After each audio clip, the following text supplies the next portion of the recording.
Bonjour et bienvenue dans cette nouvelle édition de Sur le Net, l'émission qui rend l'actualité internationale toujours plus nette. Au sommaire aujourd'hui, l'équipe de football allemande fête sa victoire avec des selfies.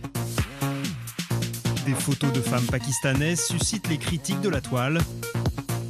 Et la série Game of Thrones dévoile ses secrets en vidéo.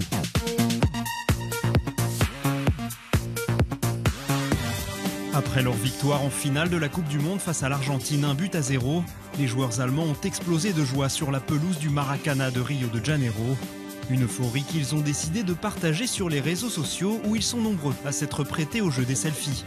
Et c'est l'attaquant Łukasz Podolski qui a ouvert le bal dès le coup de sifflet final en publiant sur Twitter ce cliché où il témoigne de son bonheur en se prenant en photo accompagné du milieu de terrain Bastian Schweinsteiger. Un message retweeté plus de 95 000 fois et rapidement suivi d'autres selfies comme celui-ci où on peut le voir fièrement soulever le trophée de la Coupe du Monde. Une pratique rapidement imitée par d'autres joueurs tels que Mertesacker, Lahm ou Özil qui ont également pris la pose sur Twitter. Une consécration à laquelle a tenu à participer la chancelière allemande Angela Merkel qui s'est rendue dans le vestiaire des joueurs dès la fin de la rencontre pour fêter avec eux le 4e titre mondial du pays. Des joueurs allemands qui ont également pu compter sur le soutien de la célèbre chanteuse Rihanna, venue assister à la finale et vêtue pour l'occasion des couleurs de la sélection allemande.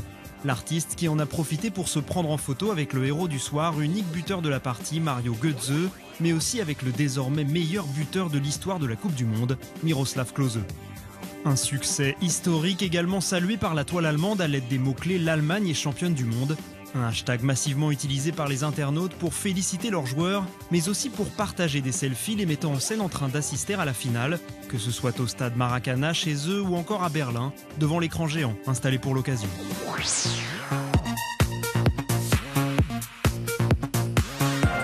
Changer l'image du Pakistan dans le monde, c'est l'objectif de Zohra Benzemra.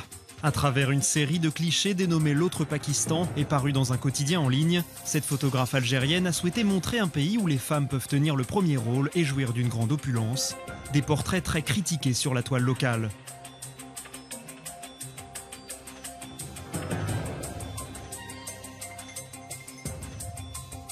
En utilisant le mot-clé « Un autre Pakistan », les utilisateurs de Twitter font remarquer que ces clichés ne constituent absolument pas une image de la réalité du pays.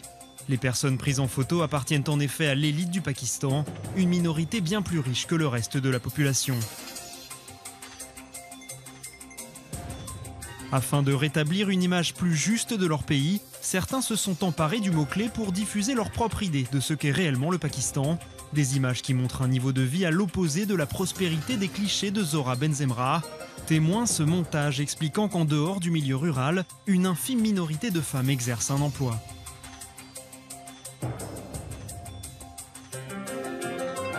D'autres ont choisi au contraire de tourner en dérision le mot-clé en se demandant comment se rendre dans ce pays si riche qui leur est présenté. Une moquerie qu'utilise aussi le blogueur Ramish Zafa. Jugeant trompeur le regard de la photographe algérienne, il a décidé de publier ses propres photos. Des clichés qui illustrent son quotidien de jeune Pakistanais, bien éloigné du glamour de l'autre Pakistan.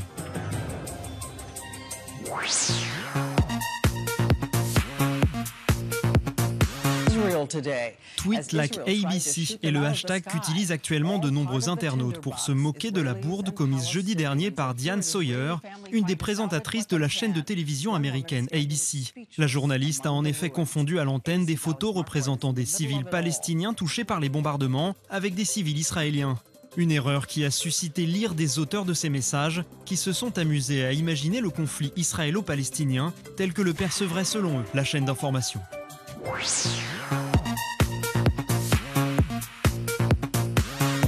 Le financement participatif a généré 2,8 milliards de dollars dans le monde en 2012, de quoi permettre de financer plus d'1 million de projets innovants.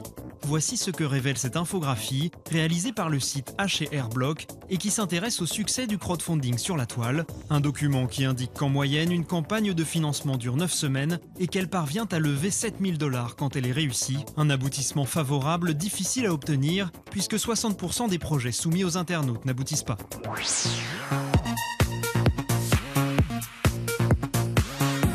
Pour sensibiliser la population au problème de la production des déchets, le photographe américain Greg Segal a eu une idée étonnante. Il a en effet demandé à ses voisins d'accumuler leurs ordures ménagères pendant 7 jours, avant de les photographier au milieu de leur tas de détritus. Objectif de sa série de clichés baptisée 7 Days of Garbage, montrer que le gaspillage est l'affaire de tous et qu'une grande partie des déchets produits au quotidien ne sont pas nécessaires. Des photos portant à réfléchir que les internautes pourront retrouver sur sa page Facebook.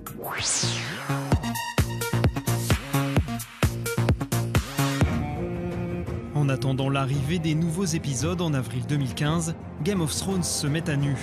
La société qui conçoit les décors de la célèbre série a mis en ligne les images des lieux de tournage de la saison passée, en mettant en évidence les effets spéciaux créés par ordinateur.